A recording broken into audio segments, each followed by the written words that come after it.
I am really excited for this panel. I'm not sure how much was picked up at the start, but I will now turn over to Liel Leibovitz, who will be introducing today's conversation. Thanks so much, Liel. Take it away. It is my pleasure, as always, to be part of this incredible conference. My conversation list today, I could spend a very long time because the list of achievements is dauntingly impressive, but I'll keep it very, very short because I want to get to the heart of the matter. Dr. Kenyon is the Vice Provost and Dean of Students at the great University of Pittsburgh, where he promotes and ensures a diverse, inclusive, and equitable learning and social environment for all students. Before that, he was, for 7 years, which is an impressive time we'll talk about, the Associate Dean of Students, and for 11 years, the Director of Student Life. He's credited with developing the university's Reaching Inside Your Soul for Excellence, or RISE, mentoring program. And it is my absolute pleasure to say hello to Dr. Kenyon Bonner. Hello, sir. Good morning, Dr. Leibovitz. And Kenyon is fine. I try not to take myself too serious. So, I appreciate that, and I want to start because this is a difficult, soulful conversation about a lot of topics. But I want to start with the most difficult and soulful of all. You're a Cleveland native in Pittsburgh, and 2 weeks from now, the Steelers will be playing the Browns. Yes. How will you feel? What will you do? Well, you're right. I'm a Cleveland native and I live in Pittsburgh, and it's been misery. People treat me really bad about my Browns affinity, but I'm a diehard Browns fan. I will be watching the game, and when the Browns win, I will bring brownies and orange juice to all of the folks in Pittsburgh who have tormented me for the last decade. So that is what I will do. So it's a great rivalry. But I'm born and raised in Cleveland, so I'm always a Browns fan. As a Flyers fan living in Rangers territory, I appreciate that greatly. I want to start in earnest with a story I heard you tell that really touched me deeply, and I was wondering if you could share it with us and sort of expound on it a little bit. It's about your recollection of being literally a baby and your mother carrying you in one arm and in the other arm something else. Yes. Yeah. I grew up in Cleveland, Ohio, in the inner city of Cleveland. And, my childhood was a really memorable one. I think one of my earliest memories was really about my parents and their investment and the importance of education. And also community engagement. And so my father worked at the time. My mother was actively involved in attending school board meetings. And the Cleveland Public School District at that time was not really great. They had actually gone on strike 2 consecutive years. My mother was homeschooling me at the time. My sister was too young. And I just sort of knew that education, something about going to school was important, seeing her in the community. We lived in a neighborhood that, several times our house was broken into, and that was traumatic. And then, my mother, one of my first visions of my mother, and sort of just putting me in a frame of mind as to who is this woman, would take my sister and I out of the house at times, and she would have my little baby sister, who's probably 3 at the time, in her arm. And then in the other arm, she had a shotgun. And so that vision is just in my head. I tell this story because it really signified like the environment that we were in, also the courage and the bravery of my mother, that despite some of the circumstances we were in, that she was going to get us to where we needed to go and protect us. And it was the stereotypical role or image of your father doing that. My father was working. My mother was the one who had the shotgun and so she was the first sort of image in my mind as a young child of the protector. Not that my father wasn't, but to see my mother do that sort of showed me courage and determination. And so I never forget that. And it's something that has stayed with me for the rest of for my life up to this point. Because I think so much of the conversation that we have about education so often comes down to very personal experiences, either our own or the people who inspire us. With your permission, I want to spend a little more time on your own journey, because I've heard you talk about experiencing a host of issues that I think are sadly deeply prevalent for a lot of students in America, particularly students from minority communities or underprivileged backgrounds. So shotgun, enabled, you make it to school, and then comes a moment in which you begin thinking more seriously about education. Take us through high school and college, if you don't mind. Yeah. So the story, a little bit more of the story about the shot. So my mother and father, they said, you know what, we've had enough of the Cleveland public school system at that time. And so they basically sacrificed and moved into another neighborhood that had a better school, more stable school district. And so while we had the means to live in this area, we were pretty much living paycheck to paycheck, but it was all because they wanted to put us in a position where we had a good education. But to your point, I didn't really think about anything beyond education, high school, until I was probably a ninth grader, 10th grader. College was not something that anyone in my family had graduated from. No one had a degree. I was a first generation college student. And so we didn't have a lot of money. So I thought it was out of reach. It wasn't until I started watching the show A Different World, which was a spinoff of The Cosby Show, where it was about a fictitious, historically Black college and university. And I saw people who looked like me in college. And I was like, wow, I guess this is something I can do. And Dwayne Wayne, who was one of the characters, was the first person on TV other than Theo Huxtable that I was like, okay, they remind me of myself. They weren't an athlete. They weren't an entertainer. They were just a regular, like, Black teenager, young person. And so that's when the sort of seed of higher education got into my head. But I still had this problem. Before you even continue, I want to ask you to sort of slow down, because I think for a lot of us, when we have this conversation about the importance of representation, it sounds very abstract, very theoretical. Oh yes, it's important because it's a nice thing to do. But here you are telling us a far more immediate and intimate story. So spend, if you don't mind, another minute or two telling us what it felt like to see Dwayne Wade, and like how that sort of really made you believe that this was a possibility, that college was in the cards. Yeah, it was, you watch TV as a young child, you see images of people and you idolize them, or you think that they're cool, I was not real conscious of, the South at the time. When I was a young kid, I watched the Dukes of Hazzard. So I was like, oh, I want to be like, these guys. I watched shows that I saw, Silver Spoons, and, I was watching shows, but I was rarely seeing me. And so I didn't feel like the things that I saw these characters in were attainable, like for people like me. I often saw my reflection in other roles, like playing sports, entertainment, and all those are very valid and incredible, but I didn't really see images of Black men, Black people in leadership positions, or business managers, or government officials, or in school. And so when I saw someone who I connected with, I then said, it's possible. I can actually see it.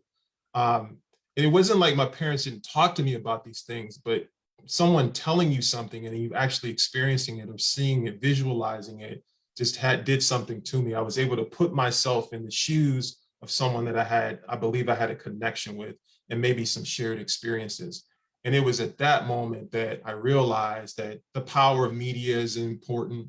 What you learn in school is important. It wasn't like we were in school and learning about a lot of the contributions of African Americans in literature, English, and government and leadership. We learned about Black people in the context of enslavement and civil rights, which were all important topics, but there was not a lot of content about what we've done in literature and economics and, in science. And so to see people, I think, was a really moving moment for me, and really put me in a situation where I knew I can see myself in that person.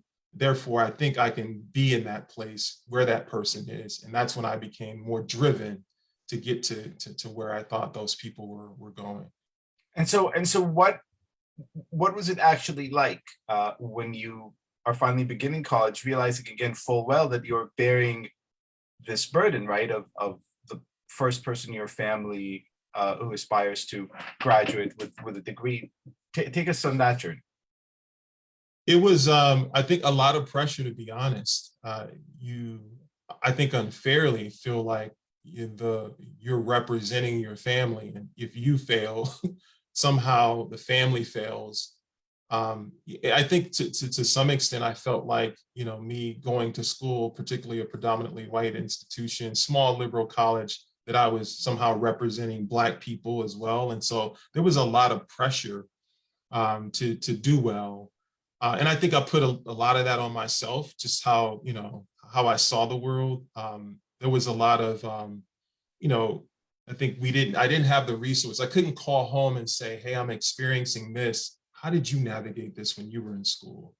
And so I didn't have that network to go back home and sort of troubleshoot some of the things that I was feeling or experiencing in college, even the sort of the mechanical things about college. And so sometimes felt alone, didn't feel like I belonged. I mean, I grew up in Cleveland Heights, went to a diverse high school.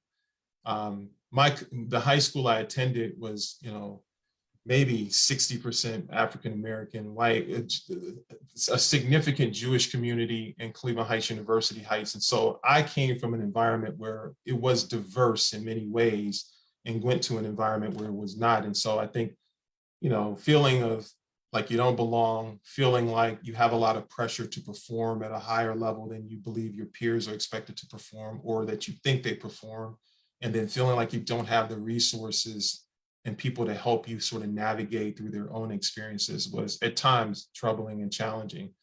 But over time, I figured out how to get through that, but it wasn't without the help of other people. And all of the people who helped me significantly were people who did not look like me.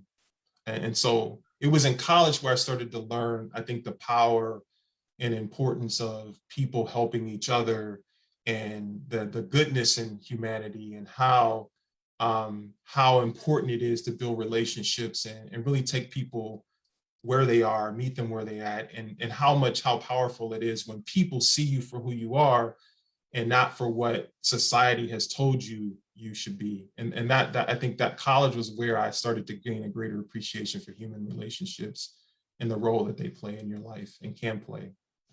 I take it that it was somewhat of an uphill struggle, right? I've heard you talk, for example, about the challenges of being a student athlete, which you were, and you were good at, and you happen to like the game of basketball and excel in it. And at the same time, I heard you feel like, hey man, like I'm this guy who's about to go on and get a PhD. I don't want to be known as, the ball player. Yeah, absolutely. Yeah. So I took pride in basketball. I loved it. I thought I was pretty good at it, but it wasn't my entire identity. Like most young people, I wanted to go to a Division I school, and I had distant dreams of playing in the NBA. Michael Jordan was my idol, folks like Larry Bird and Magic Johnson. But when I got to school, I realized I'm much more than an athlete, and school started to inspire other things and ambitions. But you're right.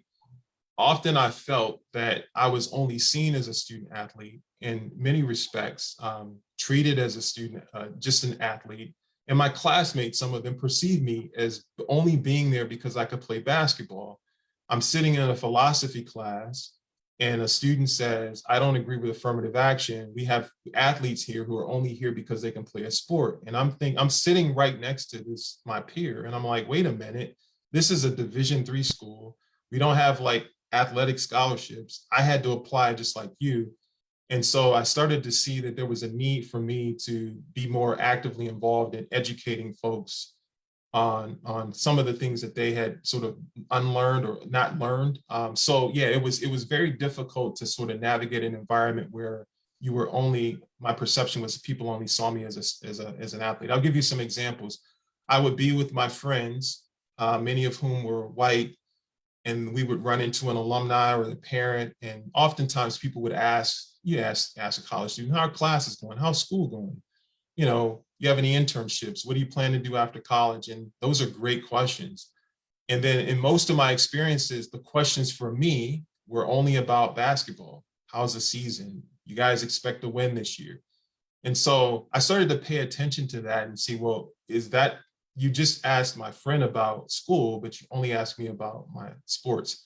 And so that was frustrating at times, and sort of, felt like, is that who I am? No, I'm not. And so I started to do more things to sort of exercise and express the fullness of who I was, not just what I did on a basketball court. And so that was tough. It's fascinating because to hear you describe your experience, I'm hearing something that I've unfortunately heard, a decade or so after you had your experience from my young students at NYU, which is this kind of interesting dichotomy between, on the one hand, feeling completely invisible, like you're not seen, not really part of the system, someone who lives sort of on the margins of the collegiate experience. And on the other hand, someone who feels like you're in a fishbowl, like you're being looked at all the time, or like under a magnifying glass. That strikes me as a very difficult tension to handle. And again, it's something that sadly I've seen as recently as a few years ago with my own students. Yeah, absolutely. I think that is the dichotomy. You're either not seen at all, you're an other and sort of invisible, and it's like, hey, wait, I'm here. Hey, I'm a person too. I belong here. That sense of not belonging, being invisible, and then, or all eyes on you, and all eyes on you typically for the wrong reasons, and so it's difficult to navigate that environment, and it changes depending on which environment you're in. Luckily, in the classroom, I'll give credit to my professors. I attended Washington and Jefferson College. I didn't feel like an other. There were some professors who appropriately engaged me in ways that I felt like a student. If you think about college, one of the first forms of people go to college, particularly, you want to learn something, you want to feel like you get there, and this is not just Black students. Any student, I think, goes to college and there's this imposter syndrome. Should I go here? Do I belong here? Am I smart enough? All my friends are really smart. And so when an instructor, professor validates you as a student and says, hey, good job, or how are things going, or are you interested in this? And that's validation, and it's a powerful form of it. And so I felt like that was there for the most part. I think socially, I felt like I was in a fishbowl, and people were looking at me and observing me, sort of like, like an exhibit, like, who is this person, or you're so cool, but not really engaging with me as a person to really ask me questions about who I am. I mean, I might look cool to you, but like you haven't had an engaging conversation to really understand my character, my values, my experiences. And so just sort of being observed from the outside with what that person expects you to be was something that I experienced a lot. And I think that sort of talks about the importance of engaging with people to understand their experiences, to find those commonalities or differences so that you have a genuine understanding of the person and you're making judgments based on who they are, not what you believe they should be. Now, you're describing this very intricate and complex reality. I would imagine that a lot of other people in your position would say, great, I graduated, I achieved this thing. Here's what I'm going to do now. I'm going to either go into a professional graduate school and learn something like business administration or law, and then make a bunch of money and reward myself for all this hard work. You did something really, really, uncommon and inspiring and interesting. You went back and stayed in this field in order to then, go back into these systems and help transform them from the inside. I really want to hear a lot about that journey. Was there a particular moment in which you said, okay, well, I kind of know what I want to do. I hear the calling. Yeah, that's a great question. I think when I was an undergraduate, oftentimes my friends would come to me with issues or problems and ask for advice. So that was the first sort of hint that like people thought I was someone that they could trust and had something that I could give that would help them. As I started to move along in my undergraduate majors, I double majored in philosophy and psychology. I started to learn that like counseling is a thing, and like there's a responsible, ethical way to do it. And so I thought that maybe I had some sort of talent in that, but I wanted to be responsible about how I use that, because I enjoyed it. And so, Yeah, I had, to be honest, I wanted to get out of school and make a lot of money at first, because I was tired of being poor. Um, and I thought that that was really the most important thing for a little bit of time. And so people, though, in my life, my coach, my professors, even my parents said, no, you have a lot of potential, go to grad school. And they kind of persuaded me to do that.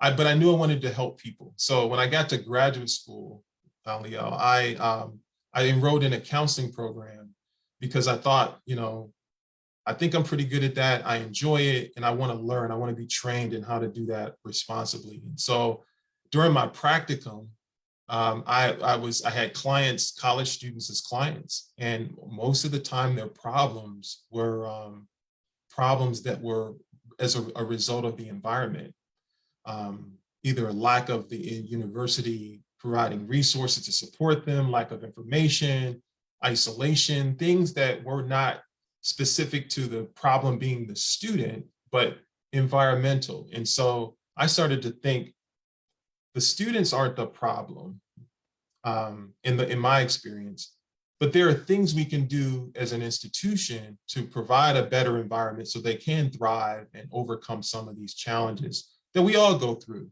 Where's the support? And so that's when I started to think about higher education. I didn't know. I was like, who does this work? Who's responsible for the residential living experience? Who's responsible for student organizations? Who's responsible for getting students connected to whatever spiritual connection they want to find or continue? And then someone said student affairs. I was like, okay, that sounds cool. And I started to learn more about student affairs. And so the first opportunity I had was to work as a residence hall director. And so that's how I got into, with the goal of, I want to be a part of the institution and in a position where I can help influence the environment to provide a better experience for students. And higher education, student affairs seem to be the place. I love the college environment. I love the ability to learn. I love the knowledge and different perspectives and the back and forth in terms of challenging each other intellectually. And so it was a place where I can do all of that and help people and have an influence on the environment. And so that's why I chose to work in higher ed. In about 16 minutes, I would like to open up our conversation, and in the meanwhile, invite everyone listening right now to submit any questions they have via the Q&A function on the Zoom. But before then, I want to, with permission and apologies, burden you with a few grim and unpleasant questions. And here is the weightiest of them all.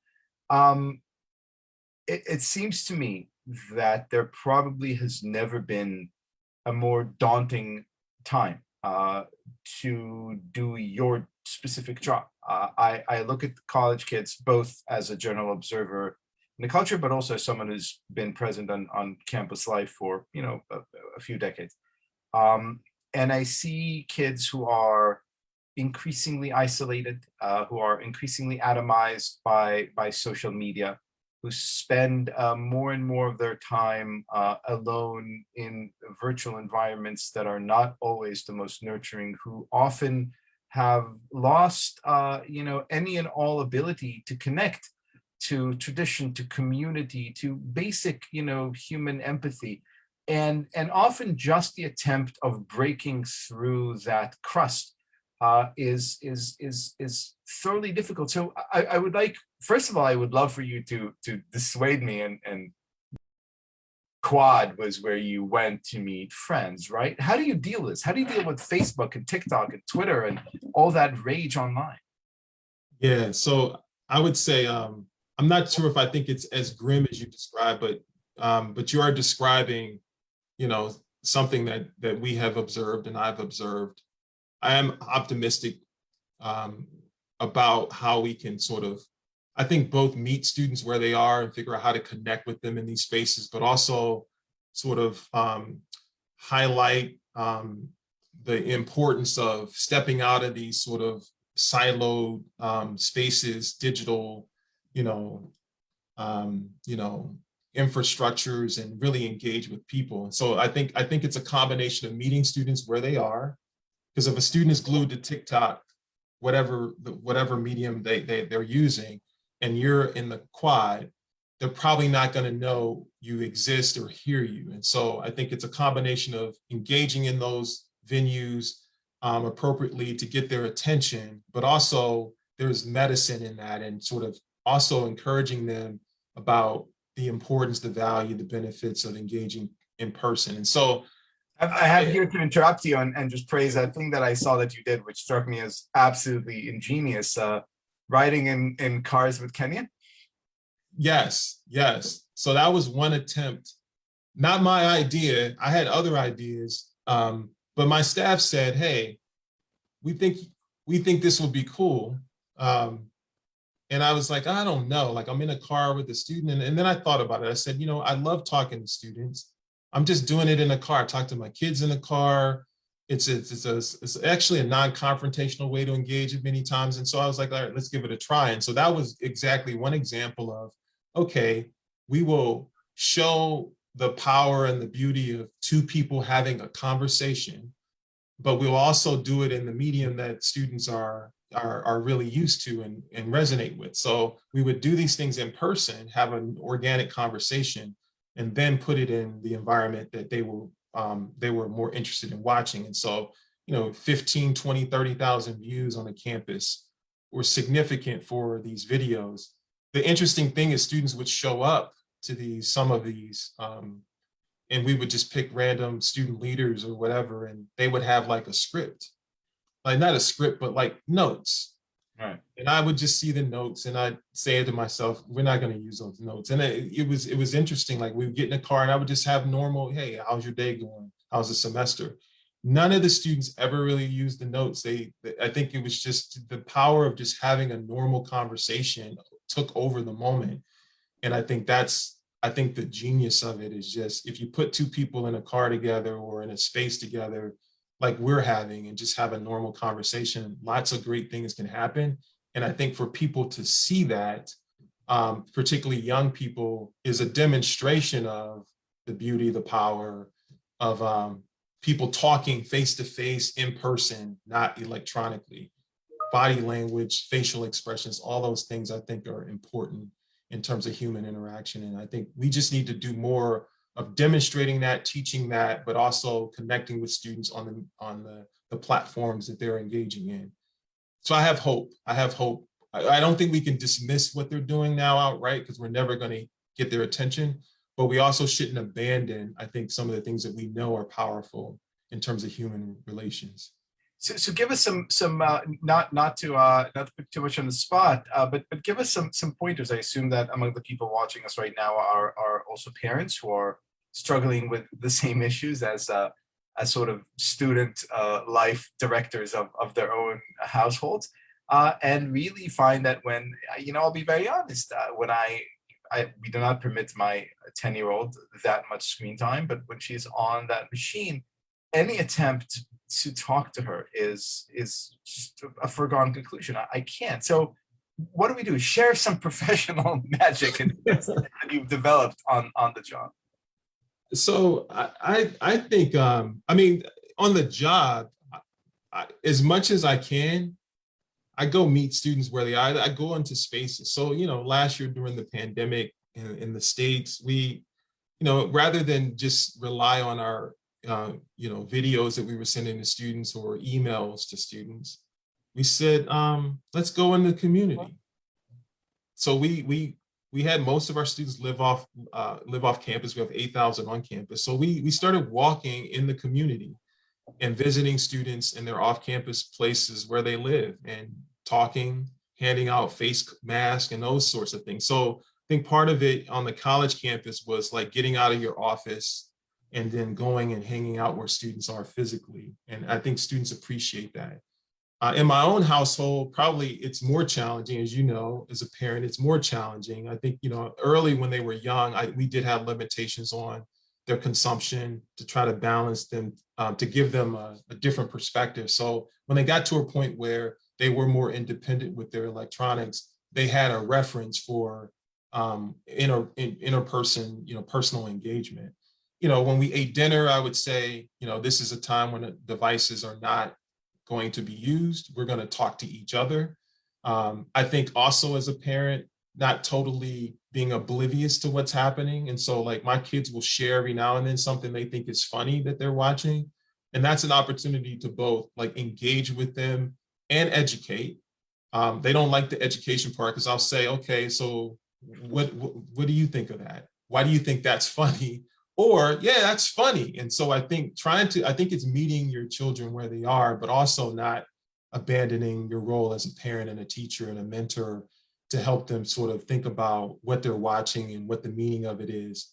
My kids are probably annoyed with me because they probably think I'm sometimes too serious, but I think there's lessons. I use what they're watching to teach without killing all of the entertainment of it. But I think it's an opportunity for them to at least plant the seed, create cognitive dissonance. Okay, you think that's funny, but why do you think other people wouldn't think that's funny? Here's my opinion on it. So it's difficult, and it's getting more difficult as a parent, but I haven't given up because I think it's important that we don't lose sight of our role as parents in a generation, I think, that straddles, not having all the technology at your fingertips and then utilizing technology. I think we have a unique ability, if I'm Generation X, to bridge that with our kids, and so that they don't abandon the power of engagement and putting their phones down and just thinking. Being quiet with yourself is something that is being lost, I think. I spent many hours as a child in my own head. And I think our kids now too often don't give themselves that space to just be silent, but only think about things in their head. And I think there's benefits to that. I think that's incredibly true. And with your permission, I want to go from grim to slightly grimmer. So the Lubavitcher Rebbe, whose vision and whose teachings we are fortunate enough to study today, was a big believer in breaking down these barriers and these divisions that we so often artificially put before us. He famously said he doesn't want to hear about there being religious Jews or non-religious Jews. Like, they're just Jews. Forget, we're all together. It seems to me today that a college campus could often feel like a highly stratified, divided environment in which people are careful to announce themselves as being this, that, or the other, and also stand in clear and stark opposition to people who may not share 100% of these paths. So first of all, I am again hoping that you persuade me that things aren't quite as dark as I'm seeing.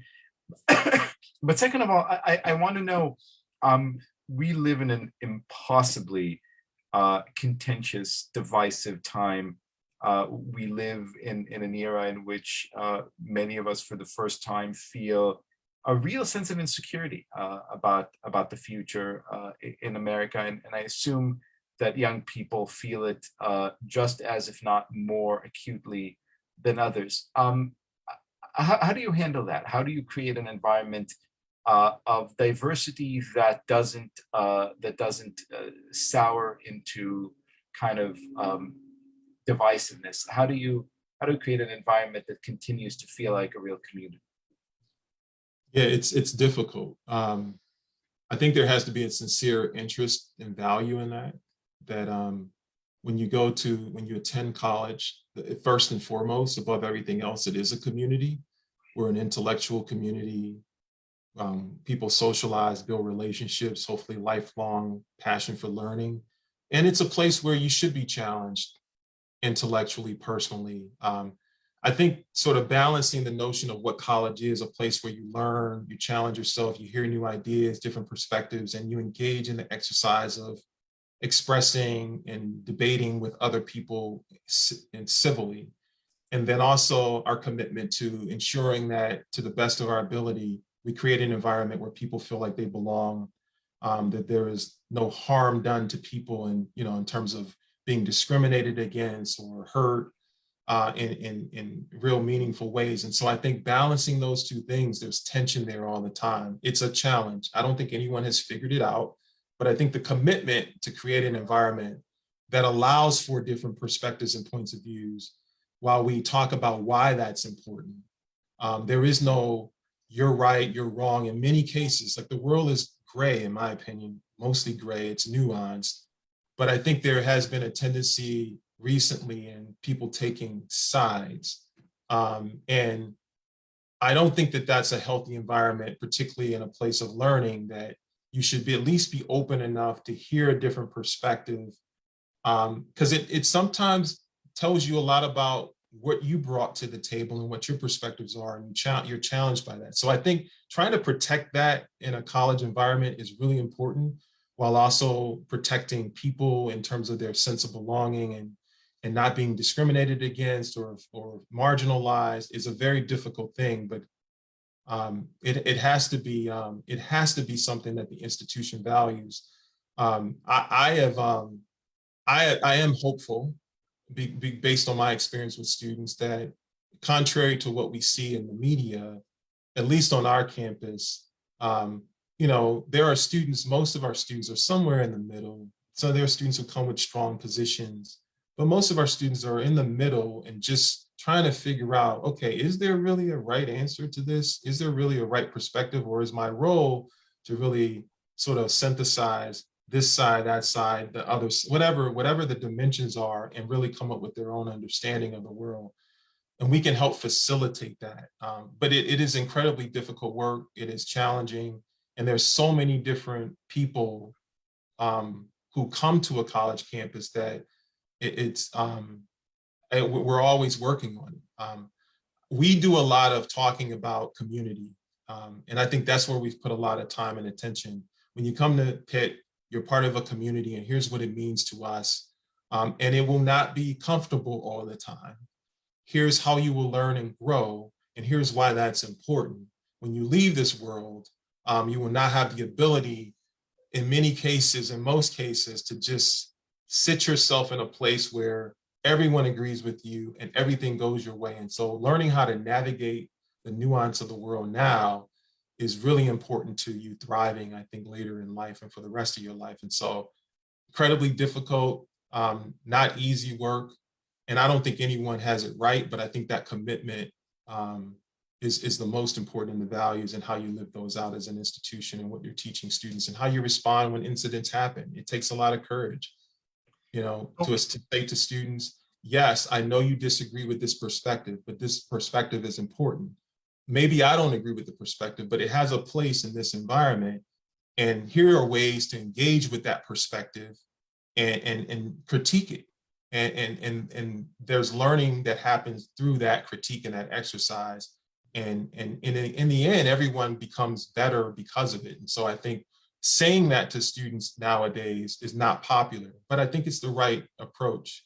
And that's absent some of the extreme things that happen to students on college campuses. I'm talking about the intellectual and discomfort of hearing something different.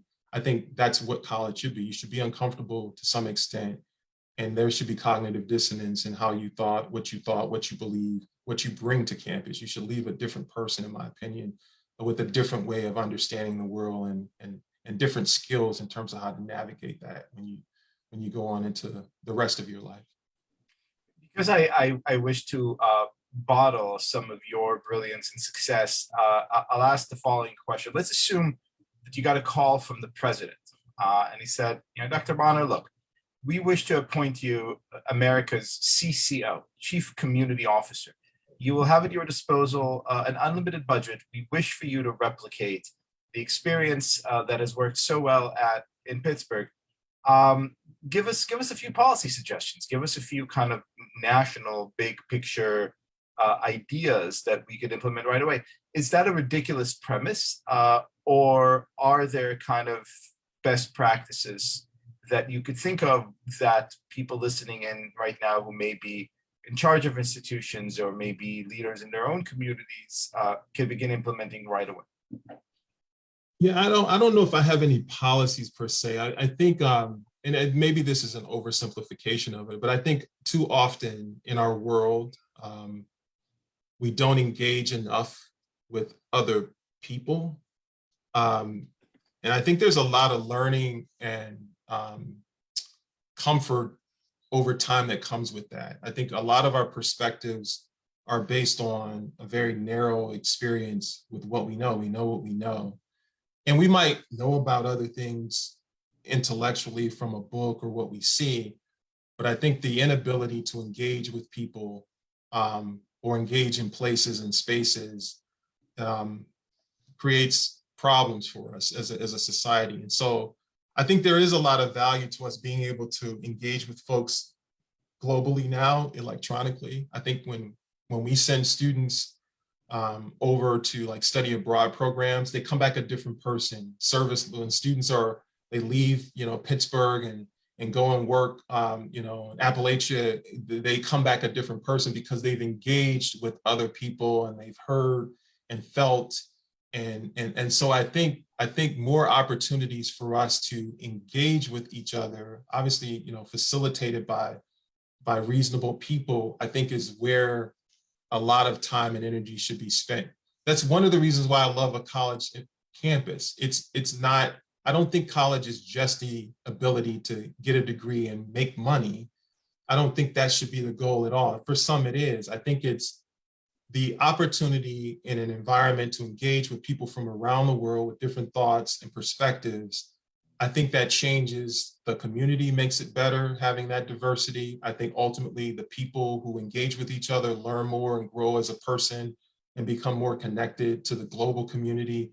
And then I think those people then can go off into the world and talk about the importance of that, really understanding people, learning how to talk to people, learning how to work through the differences, find commonality, and work together. And so I would put a lot of time and resources in eliminating barriers, physical, intellectual, that sort of divide us and bring us into spaces where we can at least hear each other and talk at a young age before we get sort of, galvanized in our positions.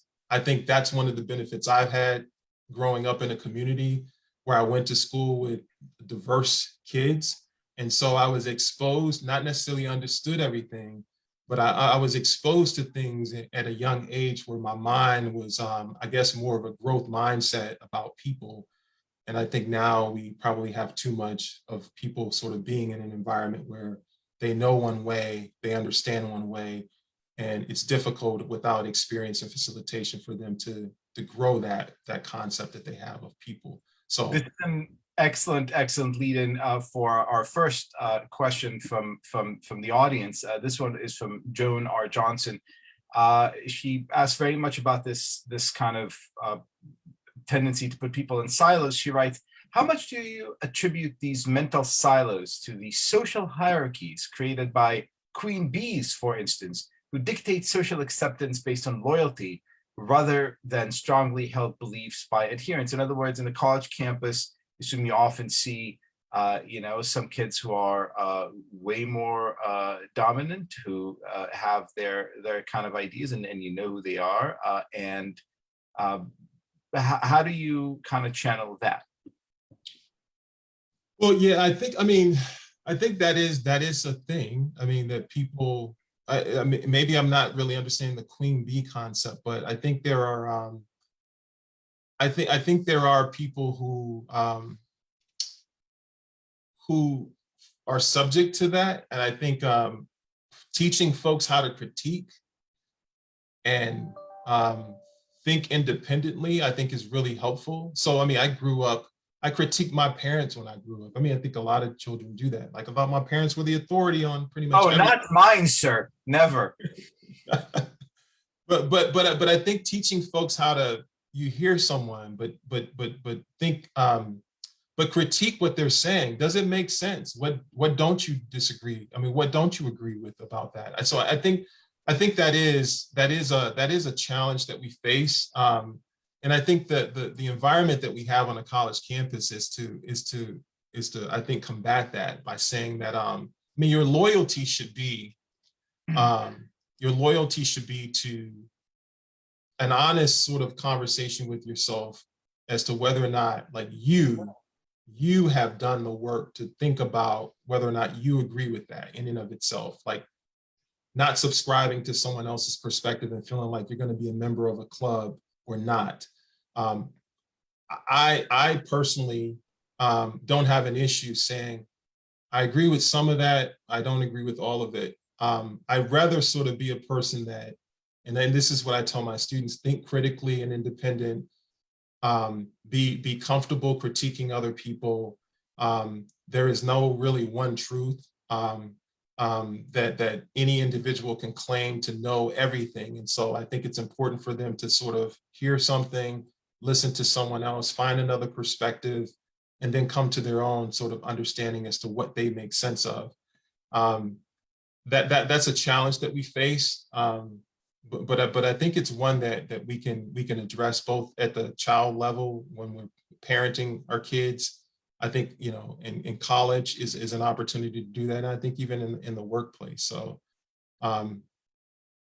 that's my response to that question.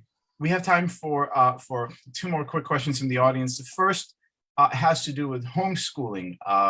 One audience member asks, as someone who's homeschooled himself, what do you make of the rise in homeschooling, particularly among religious communities and more recently communities of color that we've learned about? Is this a positive phenomenon? Is this something that educator, especially at the college level, should pay attention to? And if so, how? I can't say it's a bad thing. I mean, I can't say that I have any evidence that it is a bad thing. I think in any schooling, I think it depends on the teacher and to what extent the person is teaching and what are they teaching?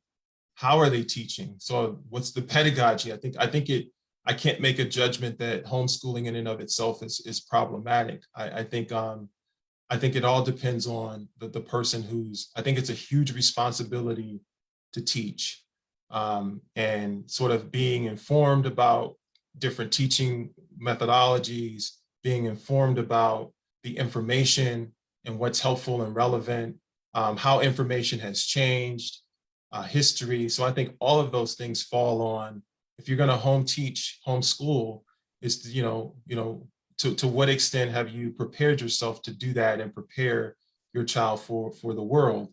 So I think people needed to make those decisions on their own. In some cases, it may be better if you're in a place where the school district is failing, and that's what you choose to do as a parent. Then absolutely. In some cases, it may be based on your faith or religion, and that's appropriate. But in all of those examples, I think the responsibility of teaching, I think, is a big one. And I think to do that responsibly, consistent with your faith, consistent with the research on teaching and the information that you believe and we believe is helpful to students, I think is really important. I think it all comes down to who's doing the teaching and how are they teaching, and are they receptive and to the students and different learning styles. So I can't make a sweeping statement about homeschooling. I think it can be beneficial and sometimes it can't. Public schooling can be beneficial and sometimes it can't, but it all depends on the people teaching, the curriculum, and their understanding of learning. So finally, a question, a broad one about leadership. Can a leader be made, or is a leader someone who's necessarily born with innate qualities? And if it's the former rather than the latter, what advice do you have to parents, to bosses, to coaches, to anyone who wishes to, again, learn from your example and sort of help young people rise to their full potential and bring other people up with them as they do? Yeah, I don't believe that leaders are made. I think there are people who have certain qualities about them that certain talents, but I think anyone can be a leader, and I think those skills are teachable. You can learn skills to be a leader if you have the will and the interest and the passion, and you're open to learning and growing your mind. So, and some of those skills are, I think, first is the importance of inclusive leadership, meaning that, I think a leader who recognizes that if you assemble a team and all of those folks think like you, act like you, behave like you, you probably don't need the team. You could just do it yourself, but you're going to be limited. And so I think the understanding that leaders bring different people together to accomplish a goal, and and they're comfortable that some people on the team may be better at certain things than themselves, and the understanding of how that diversity is important. I think integrity, understanding your responsibility as a leader, and how people follow and what that means are really important. The ability to manage your emotions, so emotional intelligence as a leader, these are things that can be learned. The extent to which you understand how people are feeling and what they're saying and what they're feeling and how you respond to that, I think is really important. And so emotional intelligence of a leader is something that we should talk more about. I talk about it with college students because I think it's one of the most important things that they can do. Communication, whether it's writing, verbal communication, how do you motivate people? And then I think the ability to develop other leaders, I think, is critical. My goal, at least for college students, is that they're going to come to a university, particularly the University of Pittsburgh, and they're going to learn a whole lot about themselves. They're going to learn about the world, ideally, and a whole lot about a particular topic. The most important thing, I think, though, is that they understand that when they graduate, they are now part of this privileged group. They have this information and this credential that puts them in a different category, but it puts them in a category of now having to lift other people up and help the community. And so I want students to graduate not with just the notion that now they're able to like go attain things for themselves, but they have a responsibility as a leader now in many ways to help other people. So what are you giving back? How are you lifting as you climb is one of the things I tell my students. Don't just leave here with your degree, leave here with the passion, the inspiration and the mission to now pay it forward and help other people. And so I think that is leadership. They're going to do that in their communities globally.